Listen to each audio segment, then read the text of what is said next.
بڑی خبر شامل کرتے ہیں۔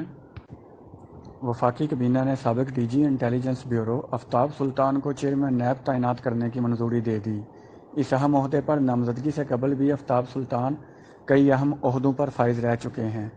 آفتاب سلطان پولیس سروس آف پاکستان کے گریڈ 22 کے افسر تھے اور وہ سابق آئی جی پنجاب سمیت دیگر اہم عہدوں پر بھی خدمات سر انجام دے چکے ہیں۔ 2008 میں پیپلز پارٹی کی حکومت بنی تو یوسف رضا گیلانی نے آفتاب سلطان کو ڈی جی آئی بی تعینات کیا، تاہم بعد میں راجہ پرویز اشرف نے آفتاب سلطان کو ڈی جی آئی بی کے عہدے سے ہٹا دیا تھا۔ 2013 کے عام انتخابات کے موقع پر آفتاب سلطان آئی جی پنجاب پولیس تھے اور جب 2013 کے انتخابات میں وزیر اعظم نواز شریف تھے تو آفتاب سلطان کو دوبارہ ڈی جی آئی بی لگا دیا گیا۔ اگست 2014 کو جب چیئرمین پاکستان تحریک انصاف عمران خان نے دھرنا دیا تو آفتاب سلطان آئی بی چیف تھے۔ آفتاب سلطان نے ہی 2014 کے دھرنے کو ناکام کرنے میں اہم کردار ادا کیا تھا۔ ان کے بارے میں کہا جاتا ہے کہ انہوں نے پی ٹی آئی کے دھرنے کے دوران کچھ آڈیو ٹیپس پکڑی تھیں۔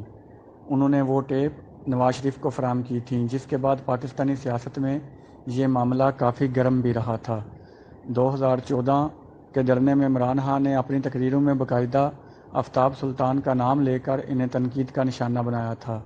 اگر 2002 کی بات کی جائے تو جب پرویز مشرف نے صدر بننے کے لیے ریفرنڈم کرایا تھا تو اس وقت آفتاب سلطان سرگودا میں تعینات تھے اور انہیں ہدایات ملی تھیں کہ ریفرنڈم میں زیادہ سے زیادہ ووٹ ڈلوائے جائیں، تاہم انہوں نے ایسا حکم ماننے سے انکار کر دیا تھا۔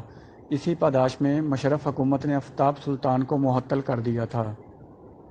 موجودہ وزیر اعظم شہباز شریف اپنی حکومت میں آفتاب سلطان کو معاون خصوصی کا عہدہ دینا چاہتے تھے، تاہم ذرائع کا بتانا ہے کہ آفتاب سلطان نے حکومتی عہدہ لینے سے انکار کر دیا تھا۔ ذرائع نے یہ بھی بتایا کہ آفتاب سلطان کو جب چیئرمین نیب بنانے کے لیے رابطہ کیا گیا تو اس پر بھی انہوں نے انکار کر دیا، تاہم بعد ازاں کچھ اہم شخصیات نے ان سے دوبارہ رابطہ کیا جس پر انہوں نے یہ پیشکش قبول کر لی اور اب وفاقی کابینہ نے انہیں چیئرمین نیب نامزد کر دیا ہے۔